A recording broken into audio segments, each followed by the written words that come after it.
David. Bonjour Marc. Bienvenue de retour du confit de canard, du déconfinement de canard sur Paris. Tu es de retour en Normandie. Ah oui, et Palmé. Voilà, Palmé.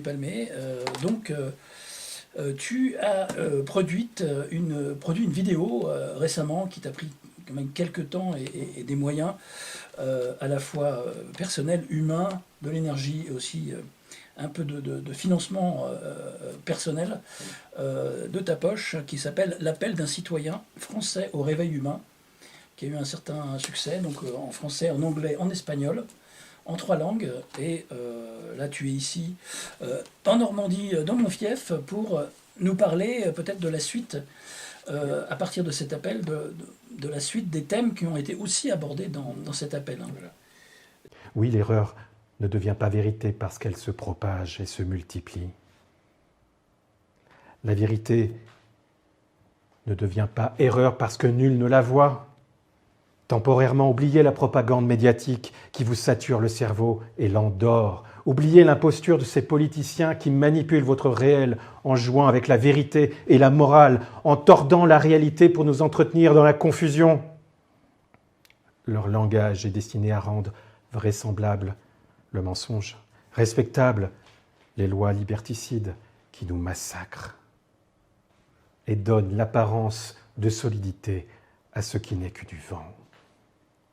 Mettons au centre de nous-mêmes la possibilité d'une autre réalité derrière le film hypnotique, celle d'un monde inversé, où la médecine rend malade, où le journalisme tue l'information,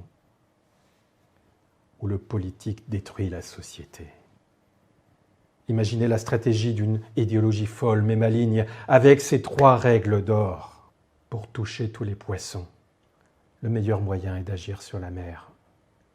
L'illusion ne contrôle que ceux qui la croient réelle. Quand on crée la peur de mourir, on donne du pouvoir à ceux qui nous aident à survivre et qui ont créé cette peur. Dans ce monde, le message qui est valorisé, mis en avant, est le faux message. Le vrai message, celui qui relie les points ensemble pour nous sortir du sortilège, de l'emprise hypnotique et salie, mise au placard bâillonné. Et c'est aussi un grand plaisir aussi de rééchanger avec toi et de profiter de dire merci à tous ceux, je ne parle plus des personnes qui sont passées dans un état d'hypnose permanent, dans ce cauchemar qui perdure, mais je parle au nom de ceux qui veulent rester debout et dignes et conscients. Et donc c'est à vous que je m'adresse et je tenais à féliciter, à vous dire un grand merci à vous tous pour ceux qui ont pu soutenir et aider à la diffusion de cette vidéo.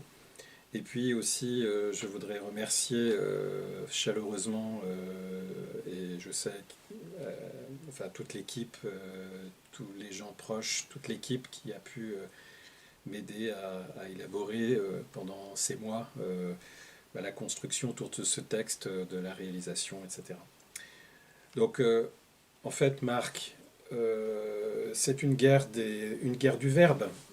Il y a la guerre des illusions, parce qu'en fait, notre vie initiatique en tant qu'humain repose aussi sur l'art de pouvoir évoluer dans un cheminement infini sur une base d'illusions qui nous servait finalement à faire une sorte de jeu dans cette matière. La difficulté maintenant, c'est la guerre du verbe, dans ce jeu d'illusions, la guerre des illusions, la guerre du verbe qui est de se réapproprier le verbe et du langage inversé que l'on martèle depuis des centaines d'années, mais qui s'est accentué avec toute la diffusion des médias, etc., des merdias, comme tu dis. Et donc, la guerre du verbe, c'est-à-dire que tant que, quelque part, nous sentons chacun que l'être humain, fondamentalement, repose sur 2 socles, et que c'est sur ces 2 socles que l'on doit se battre, avec de moins en moins de confort d'ailleurs, mais de se battre, non pas se battre dans cet aspect primaire, frontal, mais dans la préservation de cette identité intrinsèque, c'est que nous sommes d'abord énergie, et nous sommes aussi esprit. Et tout est l'art, dans ce qui se passe actuellement, de nous couper de l'esprit, et donc de nous transformer en cyborganique. Et tout est là aussi de prédater notre énergie sur un échiquier à plusieurs niveaux de prédation, qui correspond du fait que face à cette guerre du verbe, Marc, il faut sans cesse se répéter le contact avec l'esprit, se répéter que quelque part nous sommes nés de l'infini et nous avons notre héritage naturel d'aller vers l'infini et non pas de nous laisser emprisonner par ce contrôle d'entrée et de sortie de la vie. Et c'est là-dessus, enfin entre autres, que quelque part, c'est pour ça qu'il faut maintenant, si l'on peut, si on reste debout avec ce minimum de conscience, de rompre le sort, et faire en sorte, si on est présents tous les deux, Marc, et qu'on continue notre combat, dans le sens noble du terme, c'est pour éviter que ce transhumanisme esclavagiste advienne partiellement, voire totalement, sur les restes de l'humanité. Et que apprendre à lutter contre, mais ne pas se laisser happer. Parce que plus la peur rentre dans l'intimité de la chair, plus elle amène la prédateur à augmenter sa violence face à ce qui reste de notre humanité. C'est ce qui se passe actuellement. Il y a une augmentation de la violence exponentielle, la violence à la fois du désordre venu d'en haut, comme les capots, PNJ, personnages non joueurs sur le terrain, adorent nous le rabâcher. Les ordres, ce sont les ordres, ils viennent d'en haut, mais en haut, on ne sait pas qui, parce que celui d'en haut dit que d'autres ordres viennent encore d'en haut, donc les tireurs de ficelle, vous ne les connaîtrez jamais dans cette réalité, parce que ce ne sont pas les pantins que vous voyez faire des guignols tous les jours à la télé.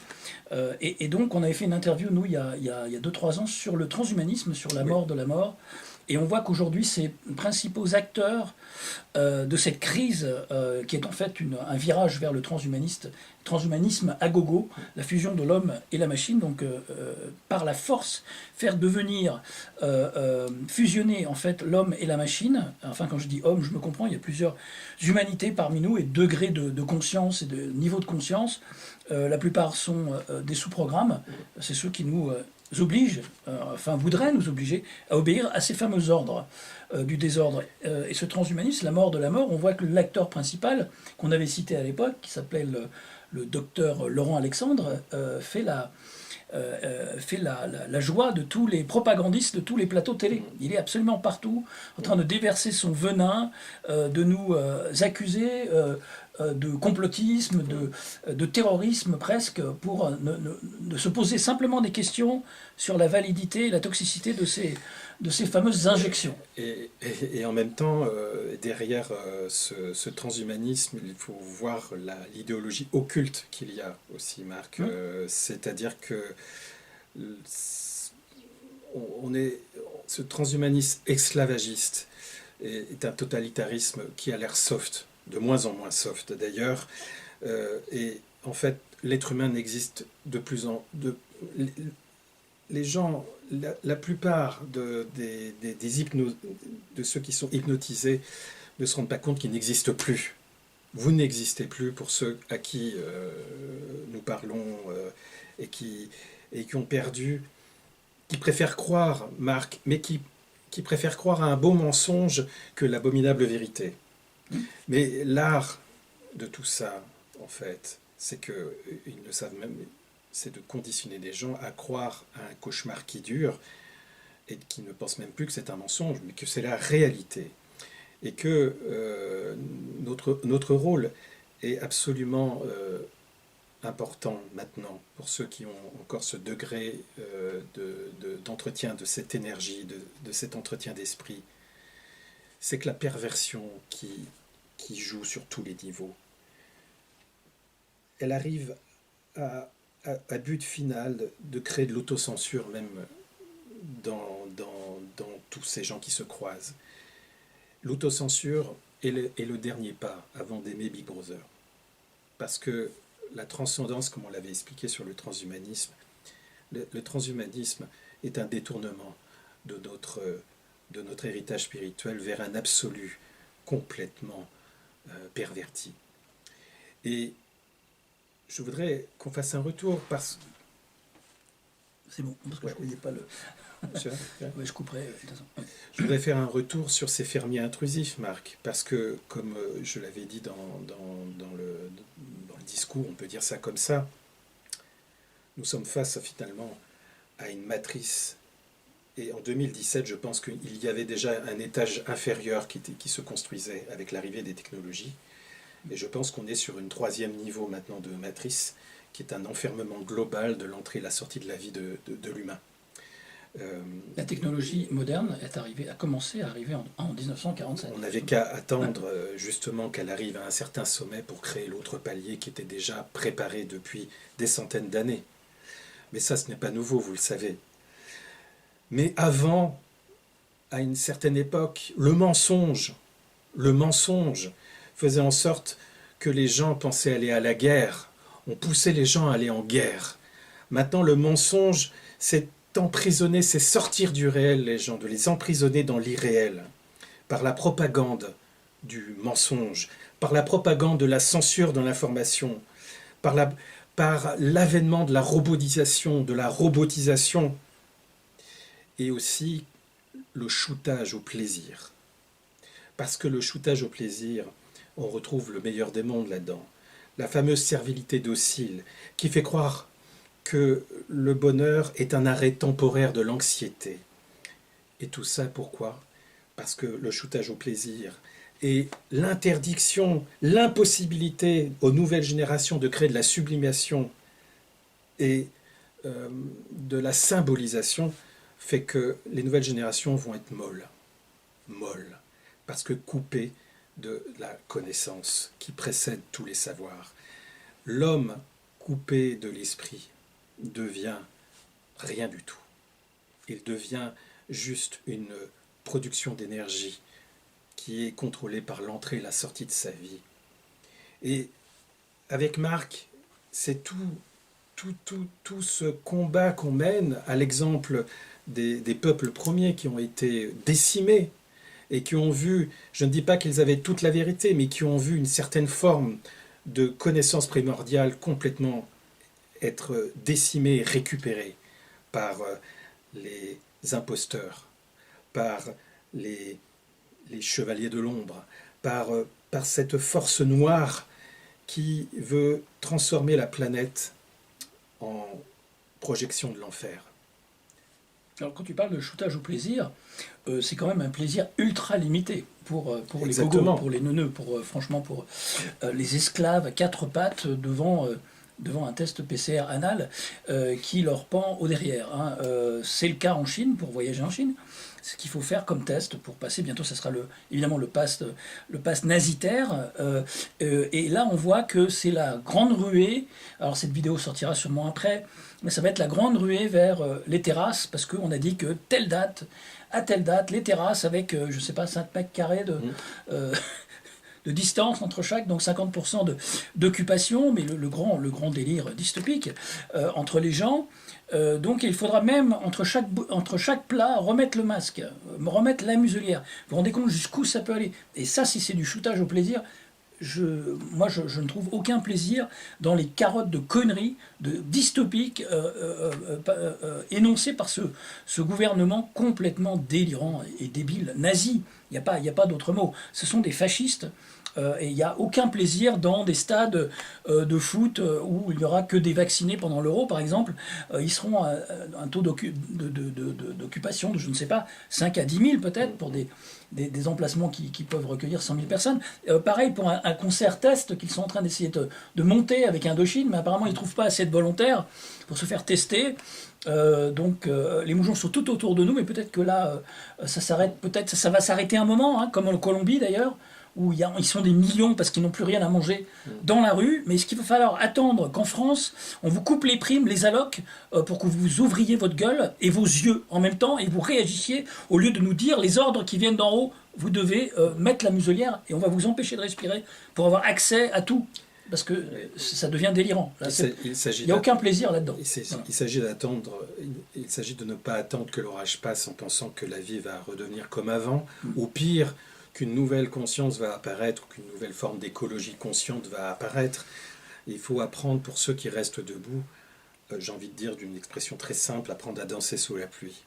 C'est-à-dire de pouvoir lutter et ne pas se laisser happer dedans.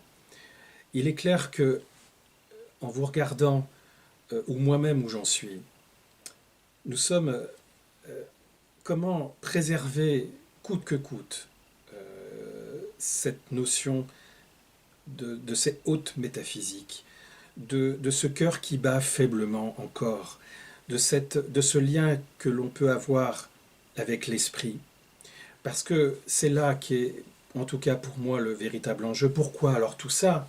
Pourquoi avoir cette immense connaissance électromagnétique de l'humain, en polluant l'environnement général d'une façon électromagnétique? Pourquoi parler d'eugénisme? Parce que, quelque part, la bête veut la maîtrise totale de cette force qu'a l'humain. Et tout le vivant. Et tout le vivant, mais l'humain en particulier, qui s'appelle l'Enoia. Seul l'être vivant a cette capacité de créer. Et que le malin n'a pas cette capacité de créer. Et donc, tout est l'art de pouvoir récupérer cette énergie pour créer ce que j'appelle une planète factice, certes propre, peut-être, mais complètement tracée, contrôlée, humide, froide, cyborganique. Est-ce que c'est cela, au fond de nous-mêmes, au niveau de ce que j'appelle l'ancrage du cœur, au niveau de cette capacité qu'a l'être humain d'inspirer, de respirer, de se développer dans une capacité infinie? Est-ce que c'est cela qui est la finalité de tout? Et cela est en fait de plus en plus de préserver absolument cette notion d'héritage que l'on porte, que de moins en moins de gens peuvent à la fois ressentir, exprimer. Mais c'est là-dessus qu'est l'enjeu. Ce n'est pas l'enjeu d'avoir un monde, une démocratie meilleure. Ce n'est pas l'enjeu d'avoir un parti meilleur. L'enjeu est capital. Et cet enjeu est capital puisqu'il remonte aux origines. Ce que l'on vit là est le miroir de l'origine de ce schisme qu'il y a eu, de cet andropos qui a fait que, depuis que le premier homme modifié génétiquement, sa vertu est de servir. Nous ne sommes pas faits pour servir, car d'une façon cellulaire, dans notre ADN, il y a aussi cette capacité de ressentir un son non frappé, le son, une perception qui va au-delà de ça. Tant qu'on puisse mettre les mots sur ce que j'appelle cette inspiration forte, c'est ça qui est la seule force qui peut nous aider à décréer ce cauchemar pour reprendre en main cette possession de créer autre chose. Alors oui, alors créer autre chose, justement, tu parlais d'électromagnétisme, et ces eugénistes psychopathes au pouvoir savent très bien utiliser cet électromagnétisme, puisque dans ces fausses thérapies géniques qu'ils injectent aux millions de gogos autour de nous, qui potentiellement peuvent nous contaminer, mais peut-être qu'il y a d'autres théories là-dessus, selon la solidité de notre système immunitaire, on peut être aussi notre fréquence vibratoire peut être inatteignable dans beaucoup de cas, la plupart des cas. Ce sont de vrais outils de contrôle de l'esprit et du génome humain qui les ont mis au point. C'est-à-dire que bon, vous avez tous vu, enfin certains, ceux qui suivent nos propos et nos sujets, certains vaccinés qui se mettent un aimant sur l'endroit du vaccin. L'aimant tient tout seul. Donc ça veut dire qu'il y a une sorte d'aimantation. Alors je parle pas des codes barres sur pattes que vous êtes devenus, hein, vous les vaccinés, mais il y a une protéine magnéto donc qui est génétiquement modifiée, qui contrôle à distance le cerveau et le comportement humain. Ça va être c'est l'outil en fait de contrôle des circuits cérébraux associés à des comportements animaux complexes qui ont été donc trouvés aux États-Unis, parmi les chercheurs qui ont fait l'expérience sur les souris d'abord. Les souris vous remercient, tous les vaccinés, parce que vous servez de cobayes à leur place. Donc, petit coucou des souris. Et donc, vous êtes tous des rats de laboratoire, mais nous, on n'a pas envie de participer à cette expérience. Donc, ces vaccins contiennent des nanoparticules super paramagnétiques pour pouvoir justement contrôler à distance des groupes de neurones et sonder les circuits neuronaux. C'est un contrôle total du zombie qui déjà pour accepter ça, plusieurs doses, et d'y aller d'ailleurs, est déjà un zombie au départ, mais il le sera encore plus, enfin les survivants, je parle, de ce génocide qui est en cours, et dont on ne vous dit pas les vrais chiffres. Vous n'avez qu'à regarder sur mon site, la page des Coronex Files, vous avez plein de liens vers les vrais chiffres de mortalité après injection. Voilà, donc tout est électromagnétisme et ce but précis est bien présent dans leur fausse thérapie génique qui nous injectent. Exactement, Marc. Et c'est important d'avoir à la fois ce travail incessant de rechercher les sources de la propagande, d'aller dénoncer ce que l'ombre fait. C'est déjà un premier pas très important. Et que même si on ne peut pas faire mieux, pour la dignité et l'esprit humain, parce que nous sommes face à un crime contre ce que j'appelle un crime contre l'humanité. Il faut savoir le dire. On sait que depuis 500 ans, les premiers siècles, on en a parlé, du crime contre l'humanité, contre les Arhuacos, contre les peuples amérindiens qui se sont fait décimer. Cette violence qu'on leur a faite par la propagande d'une idéologie religieuse, scientifique, eugéniste, en les traitant de sous-humains, vous ne pensez pas qu'il y ait des parallèles? Cette violence qu'on leur a faite est la même qu'aujourd'hui. Ceux qui ont provoqué et décimé tous ces peuples sont les mêmes. Ils n'ont pas d'empathie, ils n'ont pas d'humanité et se servent des émotions primaires de l'humain pour le rendre servile et mou. Et donc, face à ça, c'est un premier marchepied, parce que je trouve que retrouver le souffle de l'esprit, quel que soit ce qui se passe à partir de maintenant, c'est d'avoir cette capacité à se dire que la colère que je ressens, que Marc peut ressentir, cette colère qui peut être aussi une nourriture pour le système matriciel, cette colère chaude qui nous atteint dans notre intimité, parce que le sentiment que nous sommes écrasés par un rouleau compresseur, il faut savoir la transformer, cette colère, en colère froide, et de pouvoir faire que cette colère froide puisse transformer notre personnalité, puisse dépasser notre personnalité douloureuse, parce qu'ils nous tiennent par ça, ils nous tiennent par la souffrance, et ils nous font croire par l'idéologie religieuse, des religions monothéistes, mais qu'on trouve aussi dans des religions non-duelles, ils nous font croire par la dette du karma qu'il faut souffrir, qu'il faut s'adapter, qu'il faut apprendre à survivre, et en récompense, on a quelques plaisirs. Vous vous rendez compte de cette immense escroquerie, de cette imposture? On en a parlé avec Marc dans la rupture du sort, parce que nous sommes dans un sortilège qui va nous pousser par chaos, par épuisement, par saturation, à aimer Big Brother. Aimer Big Brother, c'est le God, un faux Dieu. Et donc, tout ça, si on regroupe tout avec cet eugénisme, les rituels occultes, dont on peut en parler juste un peu parce qu'on en a parlé beaucoup, nous font oublier finalement l'essentiel du sens de la vie en tant qu'être organique, d'une métaphysique naturelle qui est encore en lien avec l'esprit ou avec le soi. Et vous voyez, qu'est-ce qui nous permet d'être en contact avec cet esprit? C'est en fait la psyché, c'est le corps subtil qui fait le lien avec le corps. Et donc, vous voyez bien toute l'importance de cette dégradation avec le vaccin. Vous voyez bien l'importance de ce plan machiavélique qu'il y a derrière. C'est de faire croire à l'humain qu'il a une conscience, mais en fait, c'est de pouvoir permettre à l'humain de lui faire perdre le contact avec la conscience, et donc de perdre la conscience du soi. Et pour moi, ça c'est l'ultime crime contre à la fois la vie organique naturelle de l'humain et la perte de quelque chose d'irrémédiable. Donc, est-ce qu'on peut dire que c'est grave, Marc? Il y a des millions de niveaux de réalité, des millions de terres qui existent, etc. Mais, quelque part, nous sommes esprits, nous savons ce qui est juste ou pas. C'est ça qui est important. Et nous savons que quelque chose ne va pas.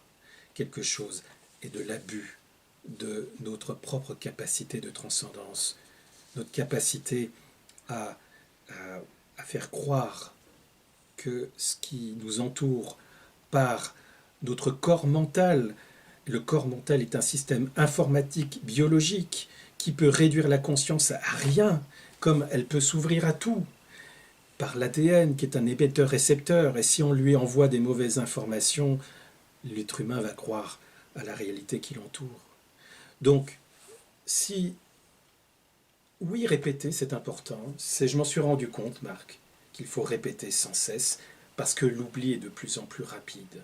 Qui se souvient, qui a commencé à prendre conscience de l'éradication des peuples premiers?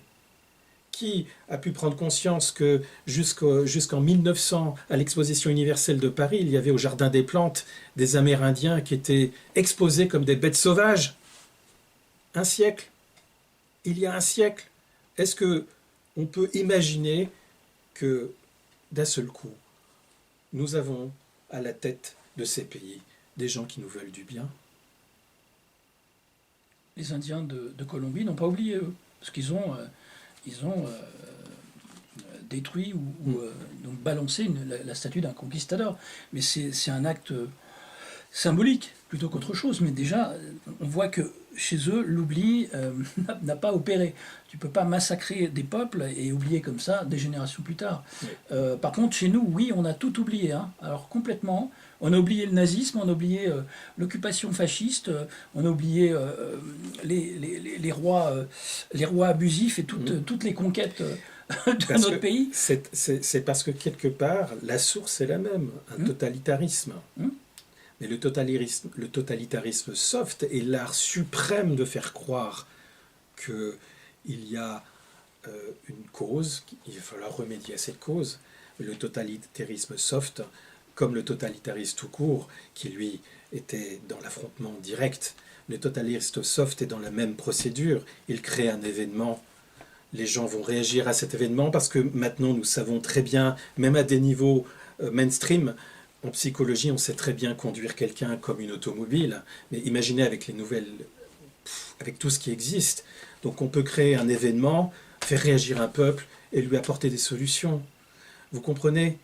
Et je sais que, quelque part, il s'agit de réitérer tout ce qui a été dit, Marc, parce qu'il ne faut pas lâcher le truc. En face, ils avancent, ils ne lâchent pas. Leur but, c'est de nous fatiguer, de nous épuiser, parce que, quelque part, c'est comme dans le meilleur des mondes, mais comme dans tous les peuples premiers, de mettre les gens... Alors là, les réserves, finalement, les réserves, ce sont tous ces lanceurs d'alerte qui sont dans des réserves YouTube, mais en fait nous sommes dans des réserves et on va attendre petit à petit que tout ça pourrit, parce que quelque part la maîtrise du temps, elle existe de leur côté à eux, et de génération en génération ils prolongent et précisent tout ce qui se passe. Quel est mon rapport à la vie, Marc? 70, 80 ans, face à quelque chose qui avance comme un rouleau compresseur. Et donc, il y a une chose qui est très importante, il me semble, Marc, c'est que, de toute façon, au jeu d'origine, nous sommes prisonniers du temps par la naissance et la mort, nous sommes prisonniers de l'espace par la distance et les limitations. Mais en fait, on nous fait croire que tout ça s'arrête avec le cerveau, mais non, la conscience est en deçà du cerveau. Et c'est ça qu'il faut protéger absolument. D'être des vigiles, d'être des prédicteurs d'avenir, faire en sorte que quelque part on ne lâche pas l'affaire, ne pas lâcher l'affaire, et de pouvoir, si vous le pouvez, vous retrouver en 3D, de quitter aussi Internet, de quitter Internet dans le sens de ne pas être obsédé par les informations, de créer des groupes d'autonomie avec faites comme vous pouvez, mais à la base, il n'y a pas la notion de survie. C'est pas la notion de survie qui est importante à la base. C'est la notion de servir l'esprit, de préserver un droit fondamental que nous portons, qui est la conscience. La conscience qui est un au-delà au fond de nous-mêmes. Quelque chose qui est dans notre organique, dans notre aspect organique, quelque chose qui est un héritage. Et si vous ne pouvez pas vous battre pour vous-même, faites-le pour le collectif, des collectifs qui restent encore debout. Faites-le pour servir les peuples premiers qui ont été éradiqués, mais d'une façon violente, infernale. Et donc, c'est cette notion-là de transcendance qui, je pense, Marc, peut aussi mettre de l'impulsion.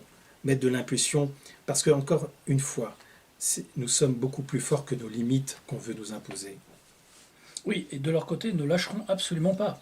J'ai toujours cette fameuse phrase de ce matin à la Poste, où on a refusé de me servir sans muselière, de la dame à qui j'ai demandé, enfin ils étaient deux, je demandais, vous allez continuer à collaborer avec cette mascarade pendant combien de temps encore?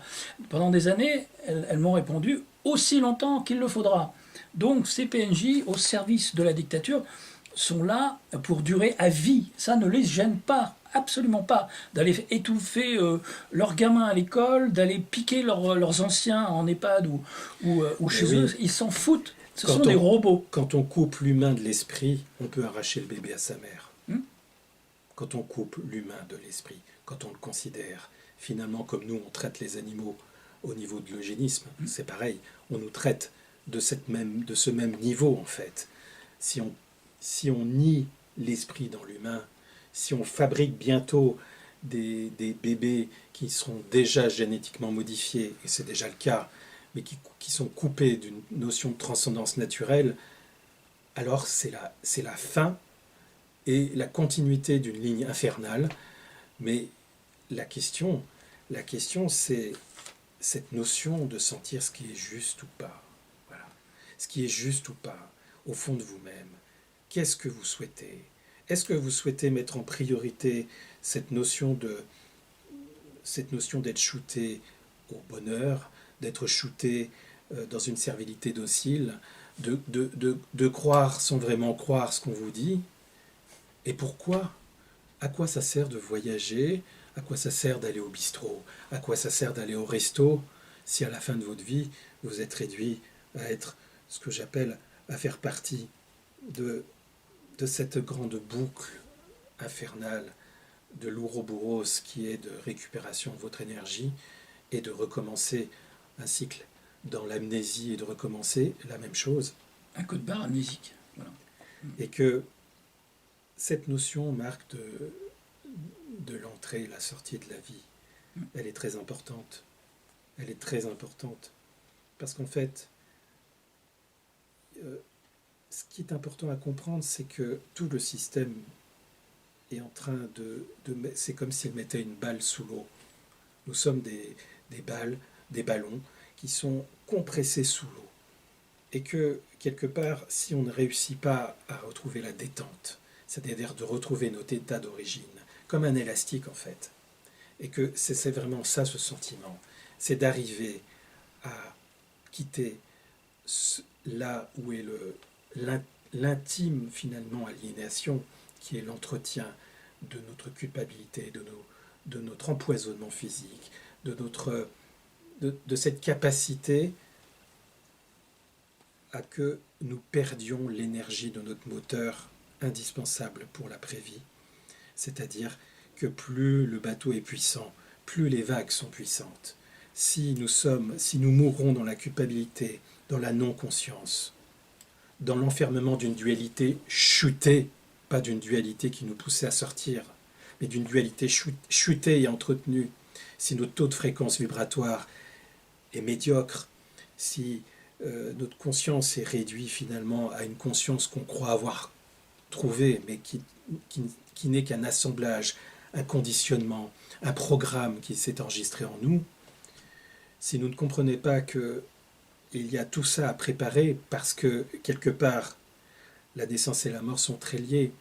Et je crois vraiment, Marc, que l'enjeu primordial de tout ce bordel, mais quelle énergie pour mettre tout ce bordel en place, c'est justement parce que ça ne se réduit pas à notre vie, ça se réduit aussi au système de projection de l'enfer qui est déjà là.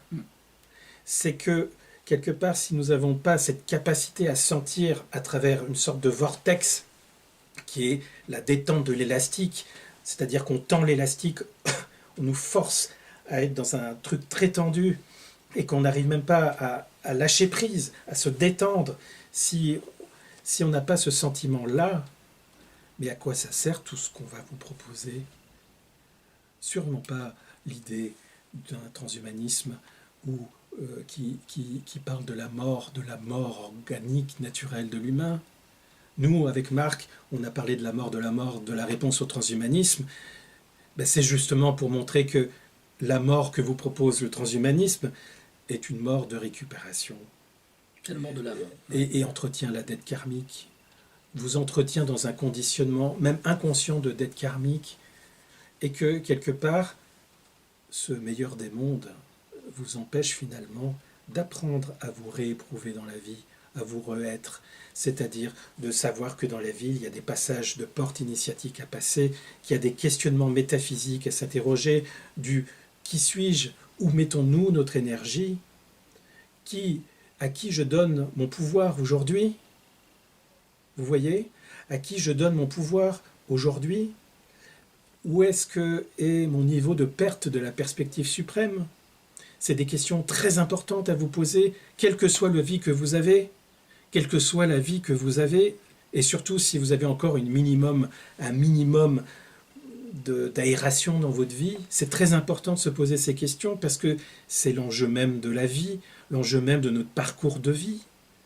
Et cette notion de savoir qu'il y a tous ces contrats que l'on cumule dans nos vies, qui sont des contrats que l'on retrouve après vie, qu'on nous force à revenir sur cette planète pour X ou Y raison, et qu'on nous met dans une amnésie totale. Ce que je veux dire, c'est que ce qui se passe actuellement, Marc, on l'a déjà dit, pardon, oui, dans les mémoires. Mais on l'a déjà dit, mais on le répète, parce que ça doit être le conducteur de toutes vos actions, ça. C'est-à-dire qu'il faut remettre les choses à leur place, réinverser le monde, repolariser les choses. Ce n'est pas parce que la boussole vous indique le nord que c'est forcément la bonne direction. La bonne direction est sûrement le sud, et l'après-vie c'est pareil. C'est-à-dire que si vous comprenez, si on peut comprendre que toute action doit être nourrie par libérer le maximum de psyché, c'est-à-dire l'âme, mais je préfère parler de psyché, le maximum de psyché par leur forte vibration, c'est de permettre de sortir le maximum de psyché pour éviter de nourrir cette dynamo infernale. Plus vous serez apte à vous libérer de tout ça, plus la dynamo s'affaiblira. Et c'est pour moi, et même si quelque part on n'est pas dans l'action concrète, mais pour moi elle est un enjeu métaphysique, et toute action ne sert à rien si on n'a pas cette notion de dimension préterrestre en soi, dans cette dimension d'entretenir et de cultiver une haute métaphysique dont nous sommes les héritiers. Haute métaphysique qui est de plus en plus difficile de garder à un niveau vibratoire suffisant puisqu'on est harcelé, bombardé constamment par ces ondes électromagnétiques, ces poisons, ce harcèlement de propagande partout où on va. Même sans télé, tu ne peux pas échapper, toi qui vis à Paris, à la propagande incessante, complètement dystopique et presque, mais complètement ironique aussi, parce qu'on te balance des trucs comme en Belgique, là où j'avais vu les panneaux, je crois que c'était à Charleroi, qui circulaient, faites confiance en votre gouvernement, écoutez leurs ordres, etc. Tout le monde. En fait, le premier. En plus de la propagande hypnotisante et abrutissante, le premier commandement d'une dictature, c'est de criminaliser toute pensée libre. hein. Chaque penseur libre, chaque personne qui voudra penser par lui-même sera criminalisée. Donc on profite des événements plus ou moins scénarisés avec des noms comme Masson et Beltrame et autres.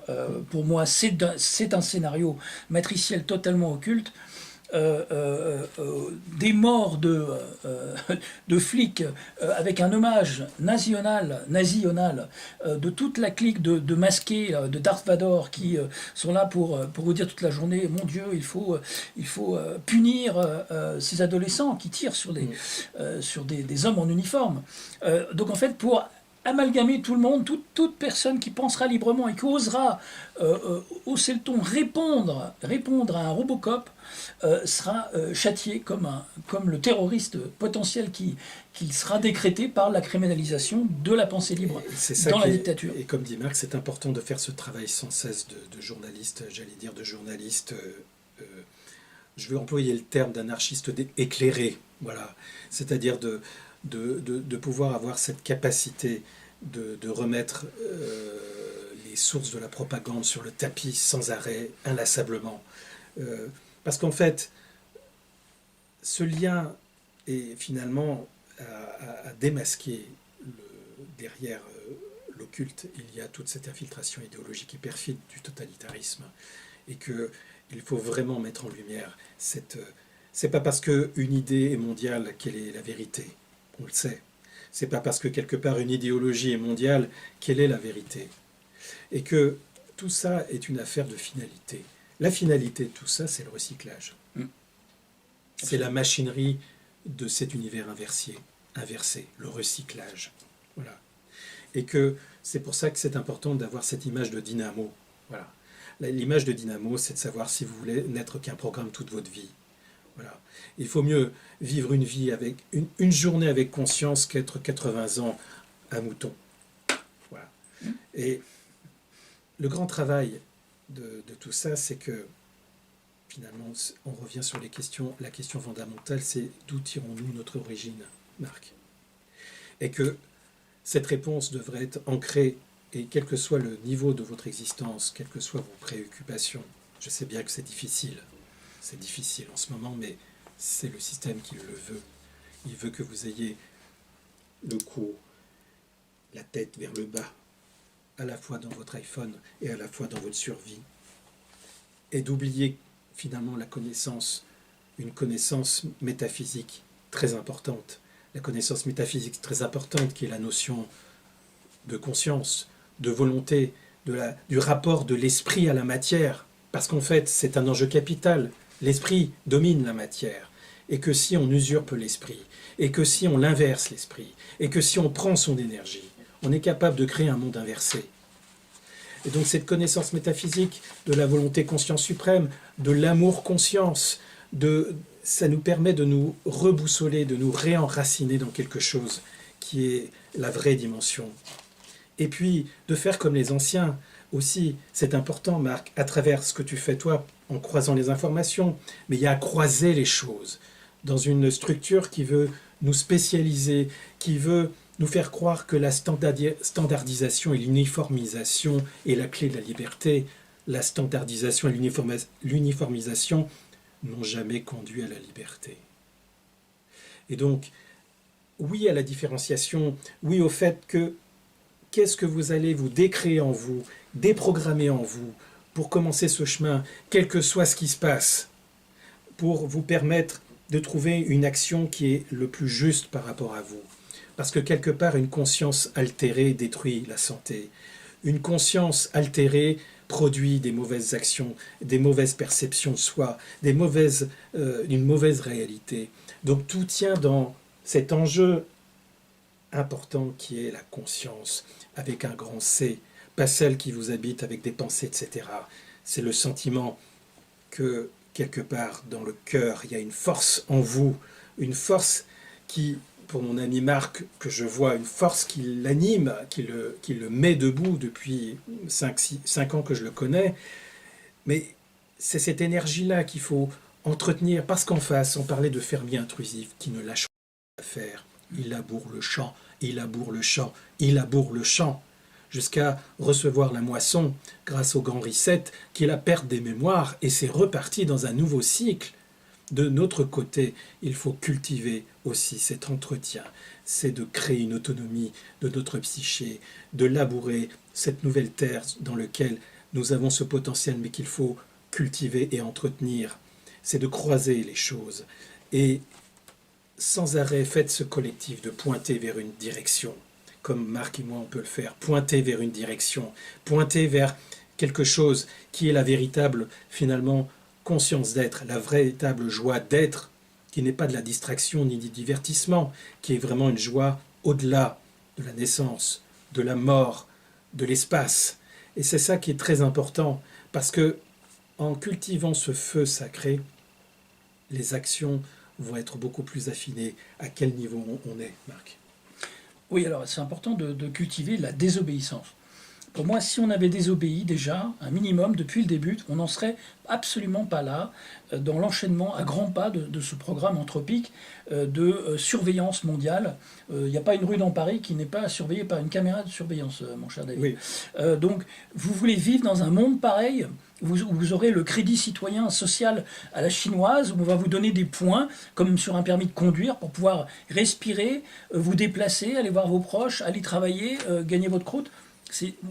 Ou peut-être vous faire piquer 6 fois par an pour avoir un revenu universel de base, avoir des miettes de ces charognards. Non, pour moi, ce jeu du karma truqué, il doit cesser, en tout cas pour nous qui avons compris dans quoi on est. Il faut absolument désobéir de A à Z. Justement, alors je reviens sur le paradigme gnostique, sur le jeu du karma truqué, qui nous dit que l'essence du karma n'est pas la récompense et le châtiment, tel qu'on le retrouve dans la croyance abrahamique, en la rétribution divine, et d'une autre manière dans la doctrine hindoue bouddhiste de la réincarnation. C'est plutôt en fait une pure compulsion qui se nourrit d'elle-même et qui s'enlise dans des schémas répétitifs. Une matrice interne. C'est ça. C'est ça. Donc l'accord conclu avec les archontes lie chaque être humain dans un enchaînement corporel de sorte qu'une action réalisée en tant que pur automatisme tend à produire un acte similaire. Tu vois, donc, ou un acte opposé et compensatoire chez la même personne. Donc le concept clé, c'est l'enchaînement. La chaîne du lien karmique, n'est pas telle qu'une bonne action va en générer une autre, Non, ni une mauvaise action va en induire une similaire. Donc cette chaîne, en fait, elle fait en quelque sorte que n'importe quel type d'action devienne répétitif et acquiert une vie propre. Quelque part, le jeu du karma truqué fait qu'il n'y a pas de rétribution comme d'autres, comme certaines religions veulent nous faire tendre à le croire, tu vois. Il n'y a pas de système de récompense ou de punition, si ce n'est qu'on s'inflige à soi-même au travers d'une action compulsive et aveugle quelque chose. Donc un acte authentiquement libre n'entraîne aucune récompense ou punition, aucune conséquence qui en dériverait automatiquement. Ce que tu dis nous retend vers cette notion de recyclage, qui est une machinerie infernale en fait, le recyclage.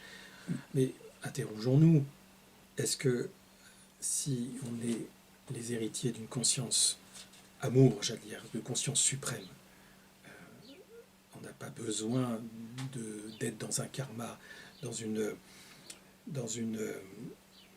forme de recyclage, de remboursement de dettes karmiques, puisque le rapport à l'esprit fait que de toute façon, on ne peut qu'obéir vers le bien.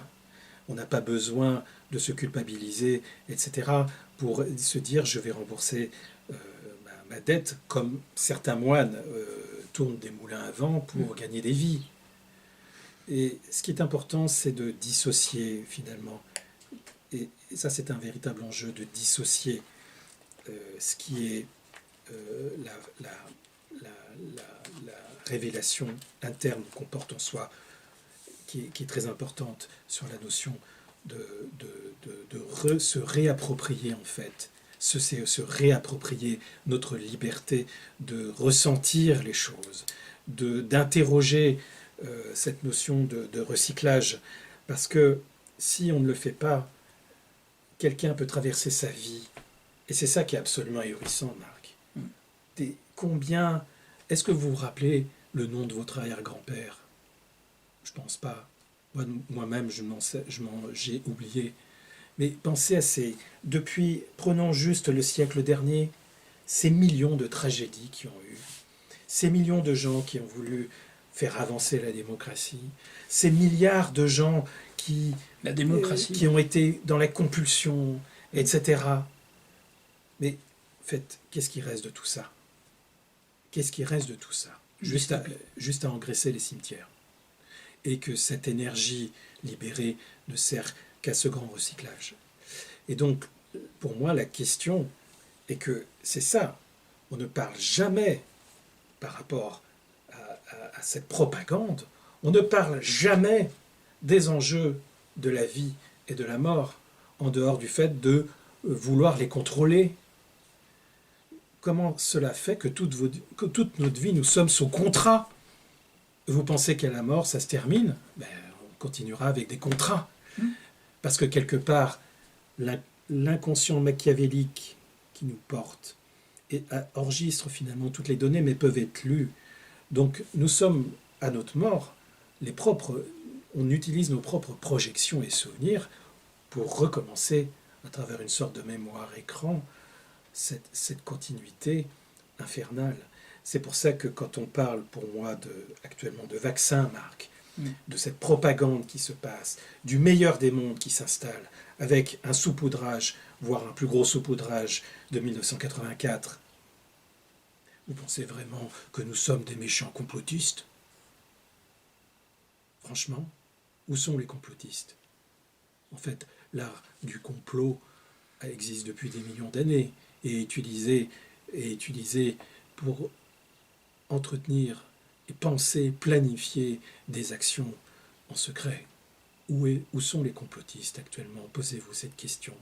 N'est-il pas important et vital, par rapport à ces enjeux d'entrée et de sortie, de s'imaginer que les complotistes sont de l'autre côté?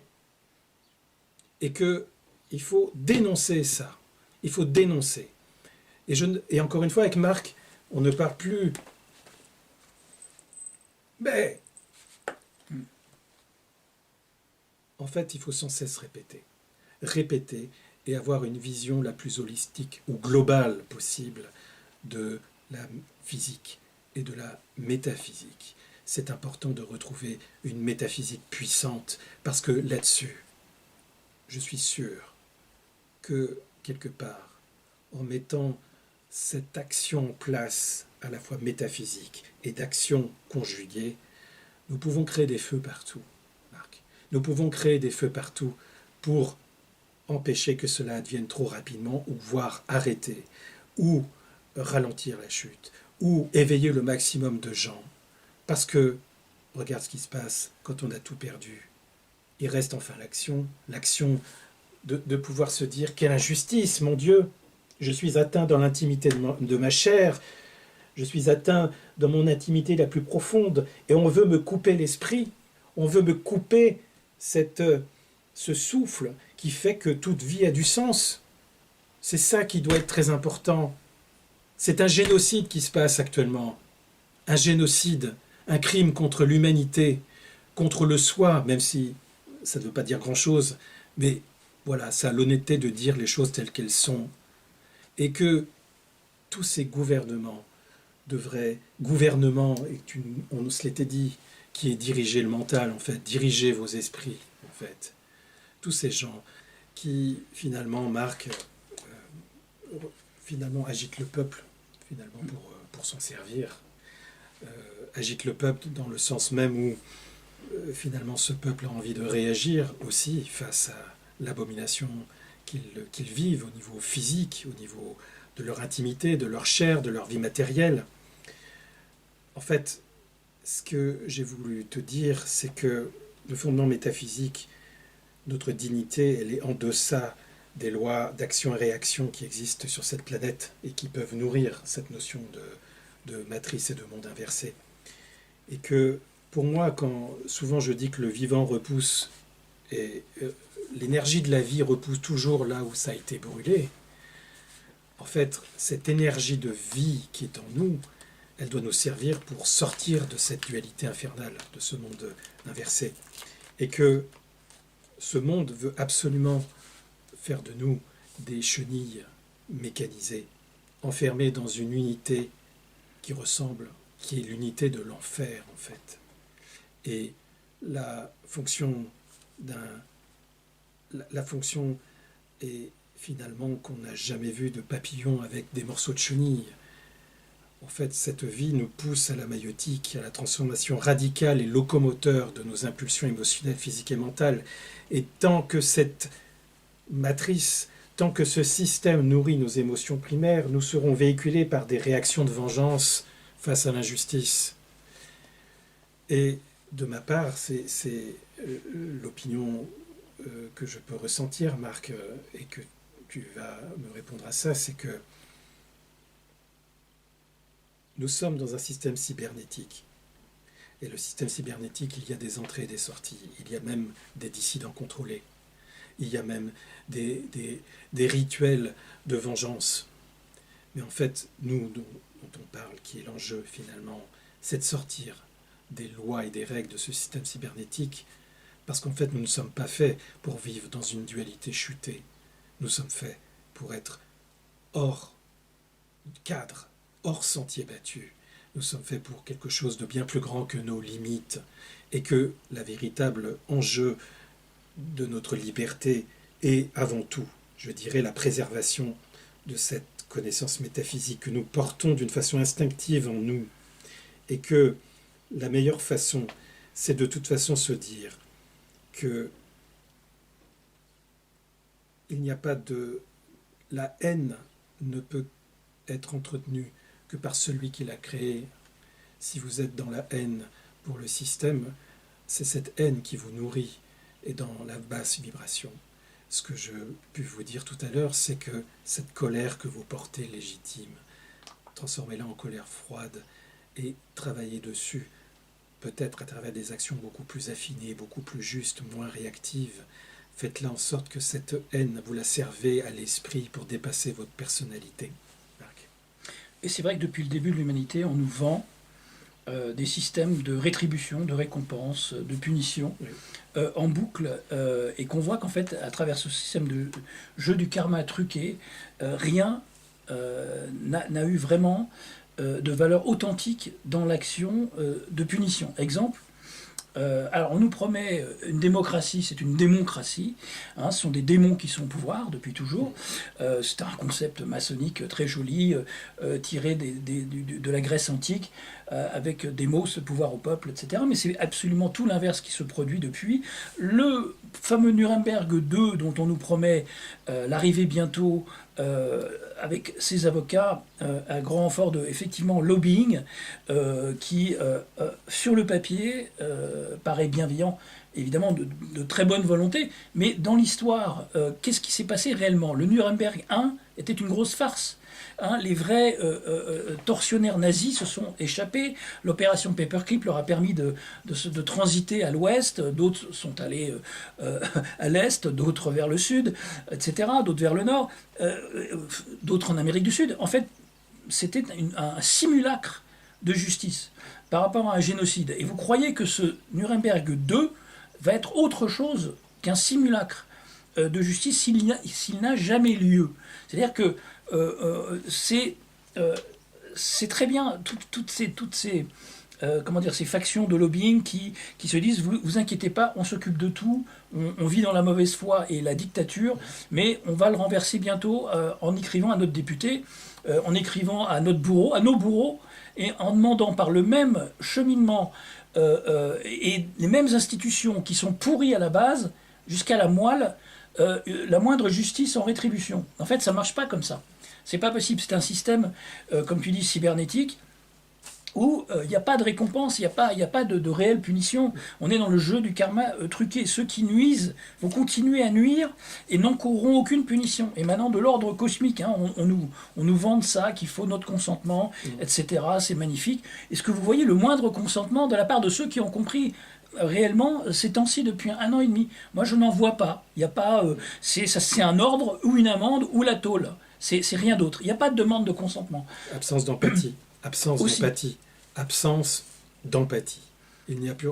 Depuis des centaines et des centaines d'années, il n'y a plus rien. En face, si on a été capable d'éradiquer pour mondialiser un début d'âge d'or corrompu, à travers Rome et sa religion chrétienne, à travers cette idéologie qui, pendant plusieurs siècles, a non seulement massacré et assassiné Hypatie d'Alexandrie, la bibliothèque d'Alexandrie, qui a éradiqué des millions d'Amérindiens, et on n'a pas de vidéo pour ça, mais imaginez ce que ça a provoqué. Donc on est face à un système aussi violent et aussi dur que ça. Donc il n'y a rien à attendre. Il n'y a pas à faire le pot de fer contre le pot de terre. Parce que quelque part, c'est ce qui se passe en donnant une pseudo-illusion de croire qu'on peut y aller. On nourrit l'équilibre de la cybernétique. Alors bien sûr, j'entends les commentaires, certains qui vous diront bah alors qu'est-ce qu'on fait? Que peut-on faire? Chacun doit trouver son rôle. Parce que quelque part, cette machinerie bien huilée en face va broyer de plus en plus notre intimité.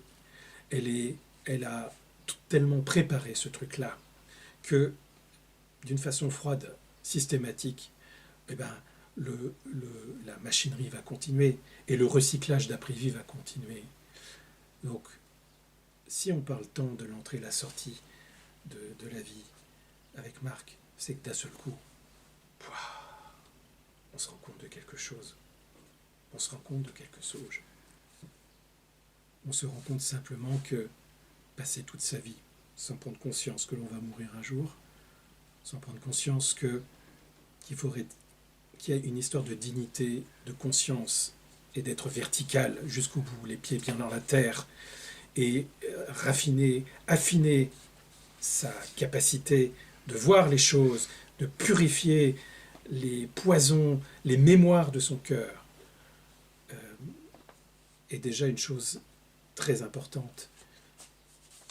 Je crois vraiment qu'une action qui est impulsée par ce que j'appelle l'esprit ou l'intuition peut être beaucoup, parce que ce qui se passe dans cette illusion, ce cauchemar qui dure, ce cauchemar dans le cauchemar, qui a détourné en fait le rêve d'origine, ou les illusions d'origine, c'est que c'est une projection de l'enfer, en fait, une projection de l'astral, et que c'est pas parce que quelque part,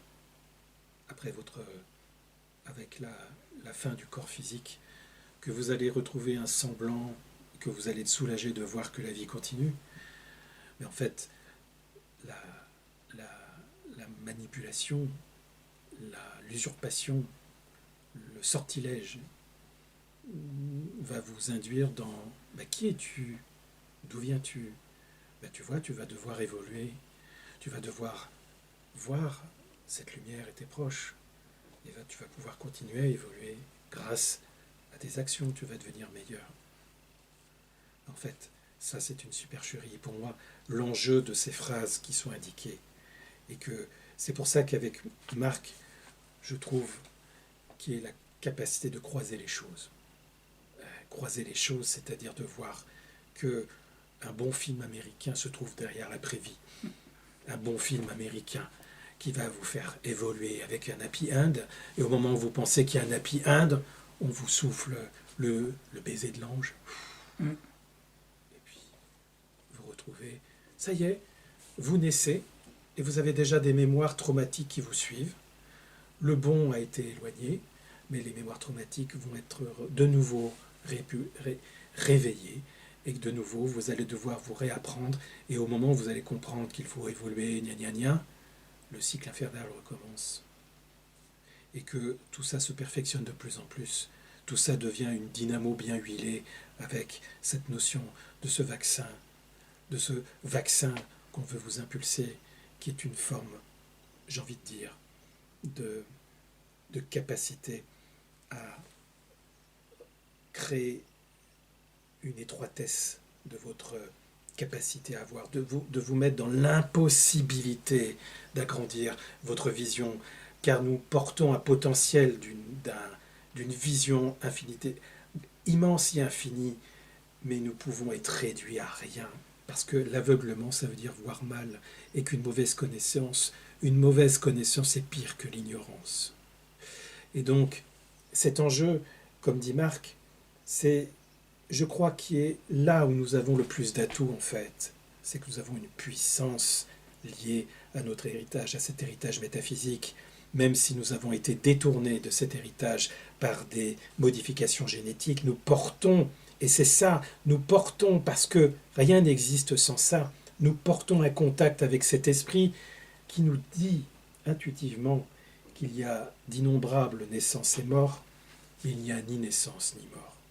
Tout ça, c'est un jeu d'illusions bien cauchemardesque, mais l'entretien de cette conscience, de ce vortex intérieur qui fait que nous devons retrouver un état d'origine qui est la paix, l'apaisement du cœur, la paix et l'apaisement du cœur qui est notre véritable nature.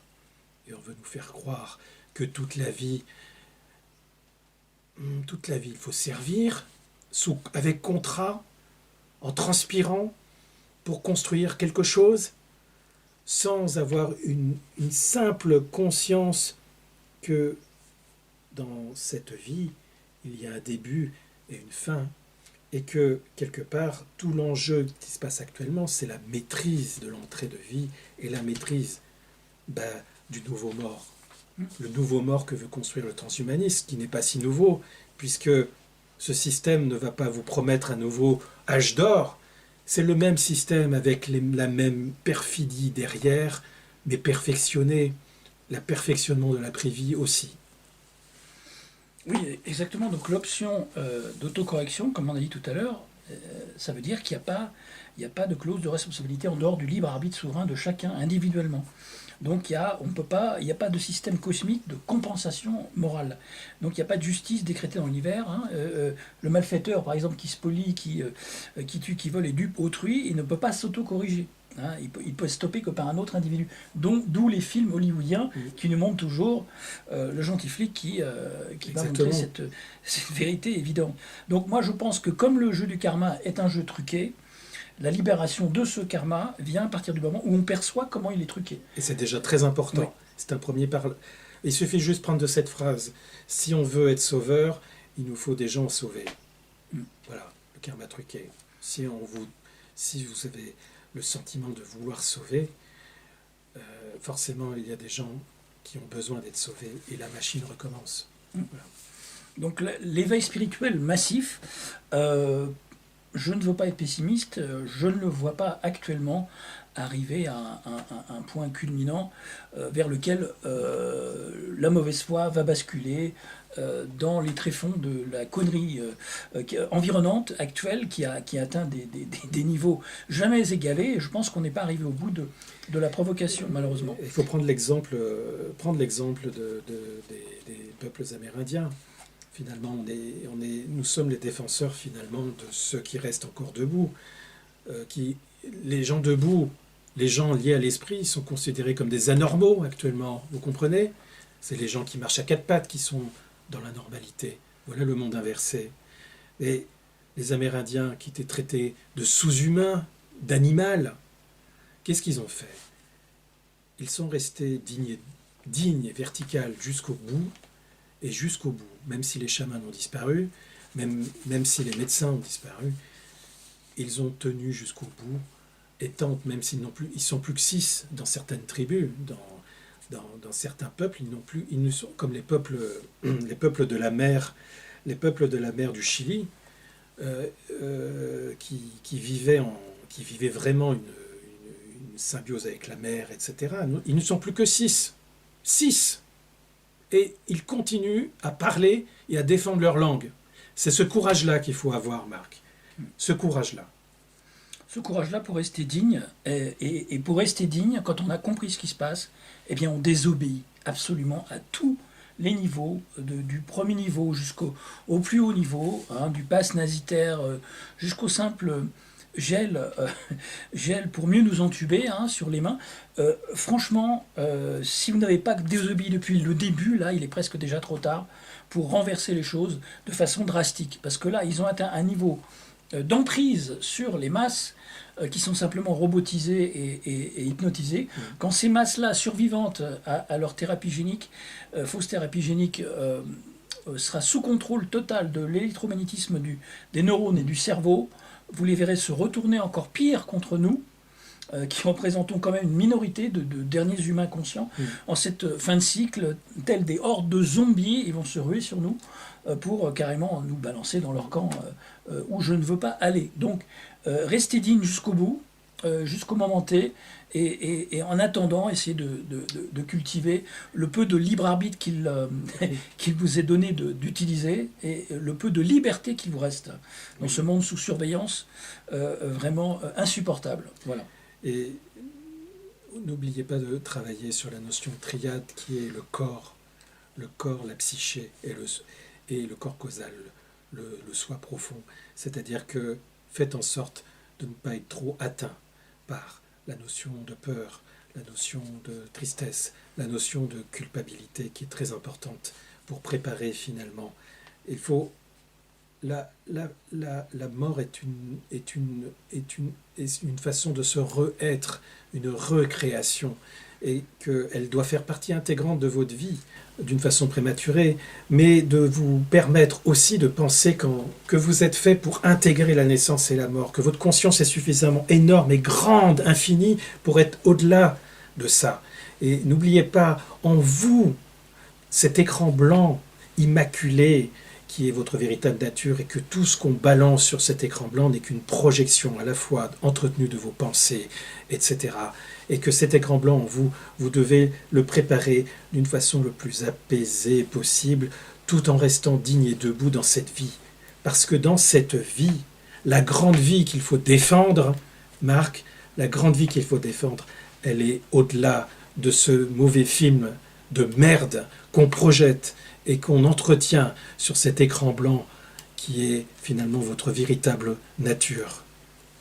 Et reconnectez-vous à votre nombril, qui est le centre du monde, le point zéro, pour peut-être sortir de l'intérieur, comme on en avait discuté avec Marie Armel et aussi dans l'émission avec Michel Rousseau, sur les synchronicités et les vortex. Peut-être qu'un vortex intérieur est finalement la connexion directe avec la source. C'est-à-dire, le point zéro. Pensez qu'un vortex, le vortex d'origine en vous, est un peu comme cette balle qui est sous l'eau, comme cet élastique qui tire.